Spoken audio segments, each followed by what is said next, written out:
The sports editor is very pleased to chat to Alan Dawson about cricket and life after cricket. Alan, welcome to the sports editor. It's great to have you. Thank you very much. Thanks for your time. Good stuff. Alan, we're going to start with cricket, and you obviously made your debut for South Africa in 1998, and you played most of your internationals in the subcontinent.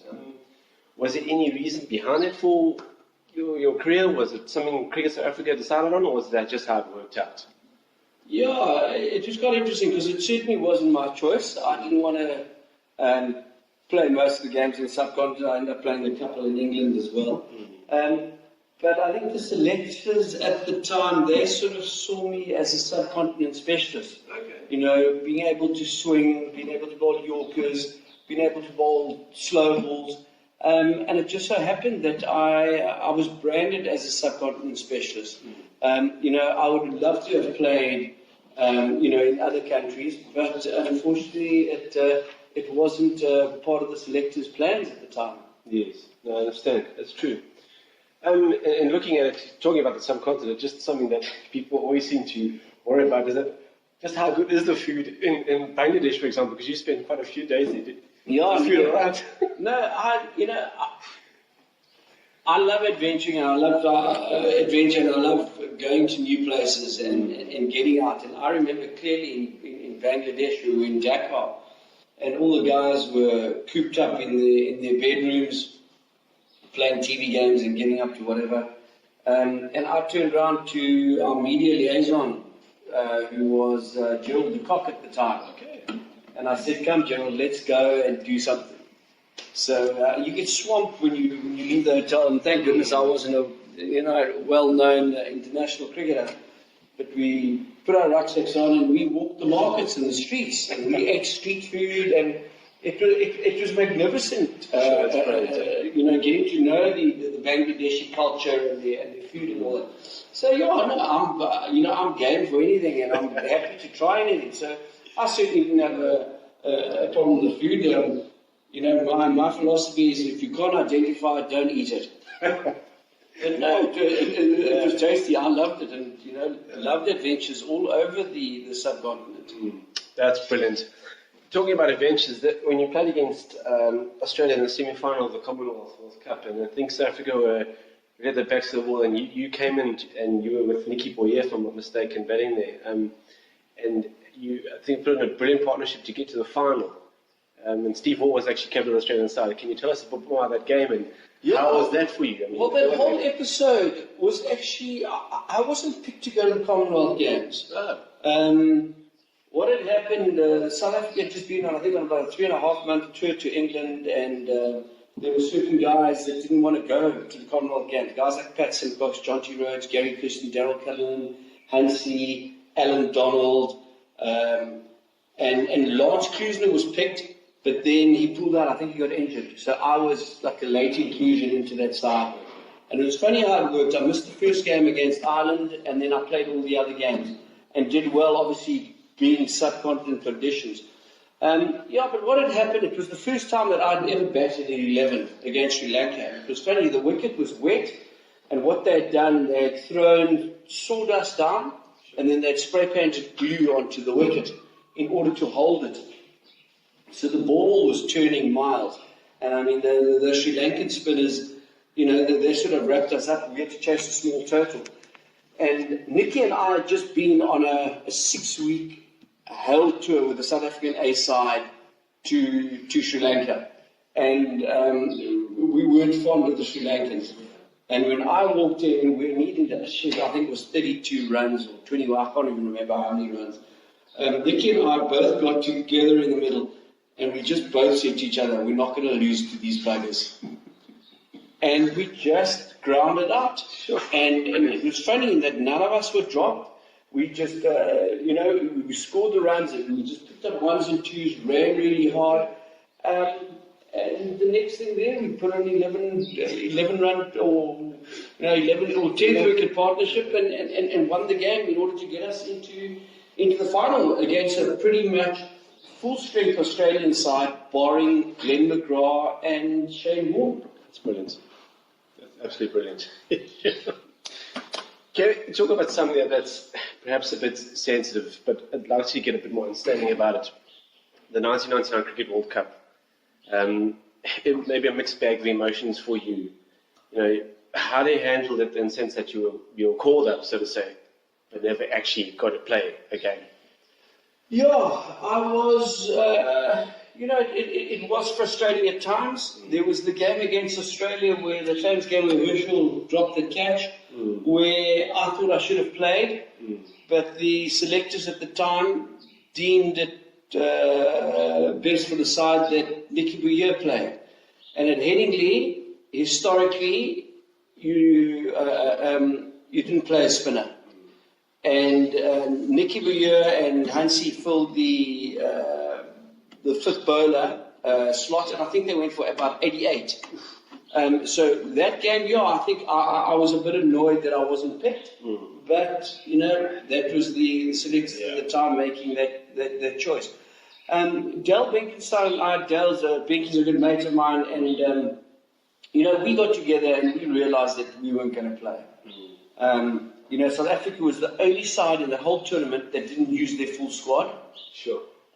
You look at when we went to Holland to play against Kenya. I think the Western Province side would have beaten Kenya. And it was a perfect time to rest people and play the squad. What happened against Kenya in Amstelveen in Holland? Jacques Callis got injured. No idea. Side strain. So Jacques couldn't play the game at Headingley. Hence Nicky hadn't played. So I don't think the selectors at the time were very clever in that. You go over a high intensity tournament like that, guys are going to get injured. You pick a squad in order to use the squad. Yeah. And I don't think they were too clever with that. Banks and I got together and we just realized we weren't going to play, but what we said is let's go and train like we're playing every game. And we gave the best that we could. We trained as hard as we could. We were there to give guys throwdowns and just contribute as much as possible when we could. But it was frustrating not actually getting on the park. We played the warm-up games and things like that against the counties. But unfortunately, just never got onto the park. Sorry, man. Sure, because you touched there about selection issues, and I'm going to jump to currently where South Africa is, and if you look at it, it seems like there just seems to be a repetition of repetition. You talk about 1999, we can refer to this current test trial against India right now. Again, there seems to be the same dilemma. It's almost like we're just repeating the same mistakes.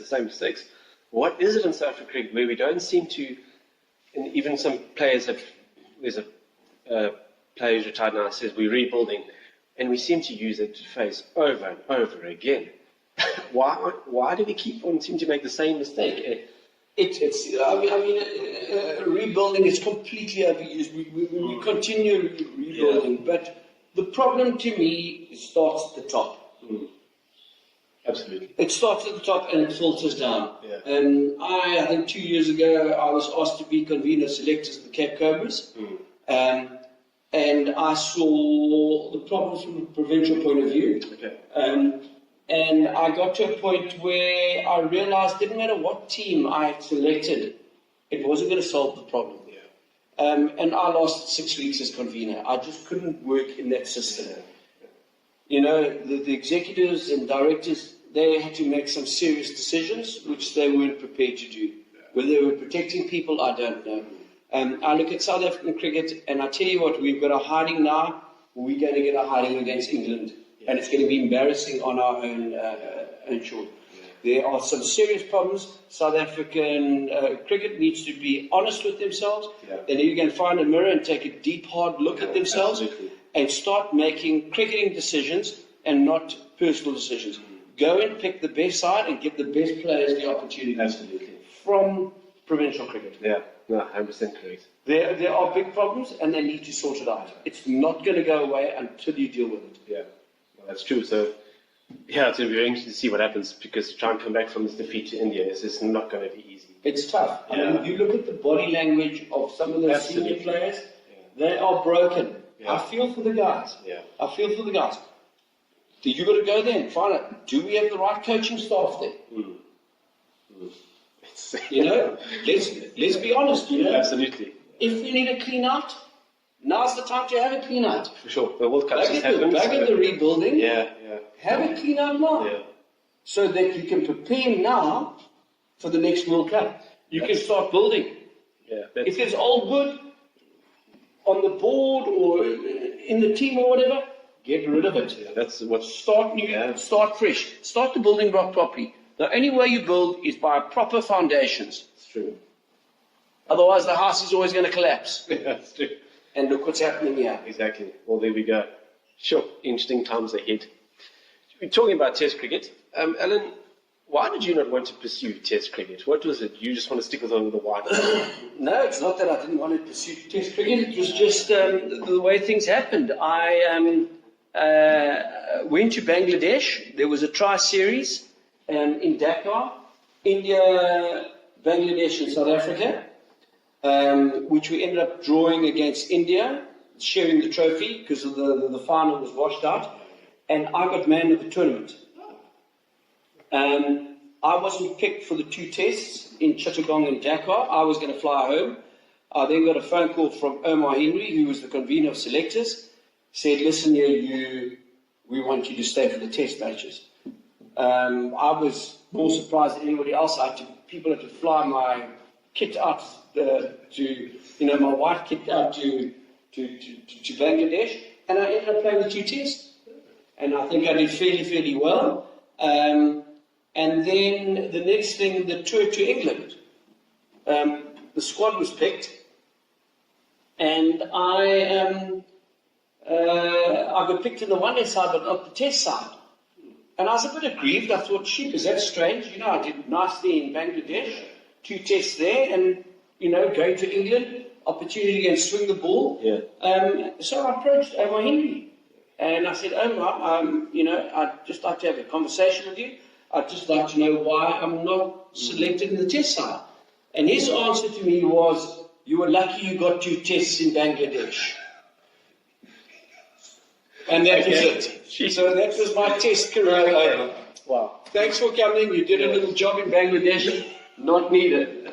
That was the convener of selectors. Okay. Sure. That's really interesting. Wow. Okay. You know, it's laughable. It's laughable. No, absolutely. Sure. Let's talk about domestic cricket. And you took just over 300 wickets for Western Province. You had a good time there. You enjoyed it. It was great. I honestly, I'm not a stats man. If you were to ask me on another day, now that you've told me I know how many wickets I got, I honestly wouldn't know. I don't know how many runs. I don't know what bowling average. I don't know.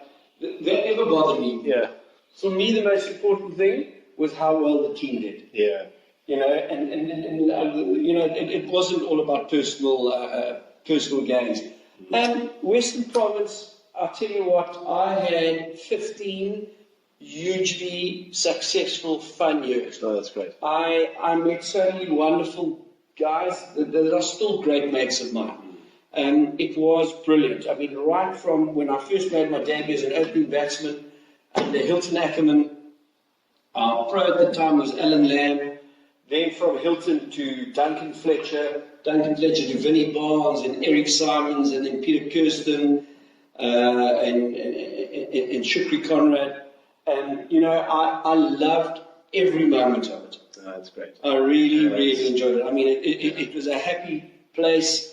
To practice and play at Newlands was just, was the ultimate for me. No, that's great. I grew up wanting to play for Western Province, wanting to play for South Africa, like every youngster did, and my dreams became a reality. Yeah. And absolutely loved it. That's brilliant. You're obviously known for your bowling, but as we mentioned earlier, a number of times you came to the rescue for Western Province with your batting, especially at number 9. Yeah. And I think the one game you scored, 143. That's right. Do you remember that game? Could you tell us a little more about it? Who was it against? In actual fact, that was Duncan Fletcher's last game as coach. Okay. Against, before he went to go and coach England. Okay. and we were playing in the Coastal Cup final against Border in East London, and they had Vasper Drakes, Tyrone Henderson, Pit Botha. I mean, they had a really good bowling side. And the next thing, I think it was either 29 or 59 for 7. And I was batting at 9, and Eric Simon was batting there. And we just said, let's just bat through this. And I got a ball in my finger, I cracked my thumb, and I just carried on batting. And Eric and I actually saw the day through. Eric ended, I think, on about 60, and I was on about 50. So there was like a bit of a recovery. And then, you know, the next day, Eric got out quite early. Claude Henderson came in at 10. We put on, I think, about a 50 or 60 run partnership. Sure. And then Ryan Joffe came in at 11. And I think we put on an 88 run partnership for the last wicket. But there's quite a funny story about that. I got 143, but we ended up winning the game by, I think, like about 160 runs. And Johnny Commons was my my roommate, and he was captaining the side because Eric Simons was injured. And Johnny and I joked around, and the morning after the final, we'd had a big party and everything, and we were lying in bed, and Darren Scott phones Johnny for an interview, congratulating him. And I'm lying in the bed next to John and saying, John, talk about me, say some good things about me. So Johnny's sort of smiling and everything, and Darren Scott's one question was, oh, hell of a final, and tell me about Alan Dawson's 143. And Johnny's reply on radio to Darren Scott was, well, I don't really know about his 143. We didn't really win it. We didn't really need it. We won by 167 runs. That's a little blurry right there. Thanks very much. Wow, word. Oh, there we go. So talking about teammates then, you played a bit with Brian McMillan. Was he a bit of a handful at times? Brian McMillan is an absolute champion. He was the one guy, when I got into the Western Province side, who really went out of his way to make me feel comfortable. Sure. And Brian did that with a lot of the new players. He was unbelievable in making people feel comfortable in that side. Wow. I've got a lot of time and respect for Brian Mack. He really is a fantastic, fantastic human being. Sure. He looked after me in a big way and made sure that I felt comfortable. Because it is intimidating getting into a side. Where you're a youngster and you don't really know the guys, but he was brilliant. He really was. Oh, that's great. Sure, that's good to hear. Your 2002-2003 domestic season was very good. You did very, very well. Was that sort of like a goal for you to try and have one more crack at the 2003 World Cup? Get in South African side? Yeah. Definitely, yeah. I definitely targeted that. You know, I was obviously disappointed going to 99 and not playing. I definitely wanted to play. But again, selectors saw otherwise and chose. Yeah, I mean, I think that was quite a low point for me when that side was selected. Yeah. I really trained hard, and I certainly was the fittest that I could be. I was bowling well, but, you know, obviously not part of the game plan. Alan, we've spoken a lot about cricket, which has been great, but you've obviously not playing cricket anymore, but you're into gardens now, and I see that you've been picking up many awards. When did it all start? And you've even featured on Top Billing a few times, if I'm not mistaken. Yeah, it's actually funny how it worked. I mean, I played second team and a bit of first team cricket when I left school. I never played Nuffield at school. Okay. Got into the army, and I played mainly second side and a few first team games. And then I wanted to study nature conservation first, and then I realized that I'd been stuck out in the bush away from my mates. And my second choice was horticulture. So I applied, I got a bursary to study, and I actually left Cape Town I moved to Pretoria. I went to horticultural college in Pretoria. And I gave up playing cricket because I was never going to be a cricketer. Okay. And started studying horticulture. And cricket happened by chance. I got back to Cape Town studying, and a good mate of mine was captaining in the Westbourne, or the Claremont Cricket Club side, Greg Bing. And he said, come, I need an opening batsman. I said, no. He said, well, you can open with Gary. Gary Kirsten was playing for Claremont. And that's where I started playing cricket again. But horticulture was always my first love. Landscaping was always my first love. So what happened, I qualified, studied 3.5 years, and I started working back my bursary. 6 months into working back my bursary, I got offered a package to leave. I left and I started my business with my wife, who's a horticulturist as well, in 1994. So we've been going 25 years this year. And you know, we've landscaped all over Cape Town. You know, we've done plenty gardens. But it's my love. I wake up in the morning wanting to go to work. I love designing. I love seeing things develop and gardens grow. I've got a lovely little nursery down in Philippi where we run the business from, where we grow a lot of the plants. It's rewarding for me. You know, it's quite nice. We don't have to deal with people all the time, where you can just get lost in the garden. And, you know, I've just met so many good people, whether they're clients or in the allied trade or subcontractors.